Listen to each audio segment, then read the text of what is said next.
mitoni. Ufite amafaranga? Ufite amafaranga? Oya? Manje n'inzara. Ubwo nyine inzara irabishe. Jewe ari ahantu hari mwase urumva? Mbona hari abantu benshi. Ubwo habaye ikibazo. Mufite gahunda?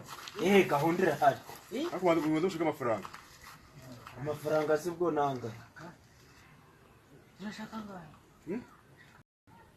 Mbonye hari abantu benshi. Hano mbisho bavuga ngo gukaraba, bakaraba. Barajya mu rugo, bafata rye, bakurya banywe, ukumva ari ibiryo. Aho ndahazi bapfushije. Iki? Bapfushije aho ngaho ndahazi. Ndahazi bapfushije. Oya, nangwa sanatayo. Kandi muze kwa nuza. Ego naho ngaho musi yo kwa Kadogo naho ngaho. Nihora. Nifo. Bapfushije. Hariwe. Zaya cyatwishimye. Mubizi neza? Yego. Bapfushije. Ntago ari wowe warebye nabi. Bapfushije. Warebye nabi ntago ari. Bapfushije.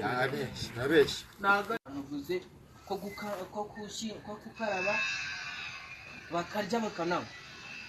Ubwo urumva atari byo. Ahubwo ahantu bakaraba bakarya bakananywa ni ahantu bapfushije. Apfa kuba harimo ibiryo ntabwo. Ubwo twagiye. Kiraza ahubwo. Ubwo uri murasiga. Aho ngaho.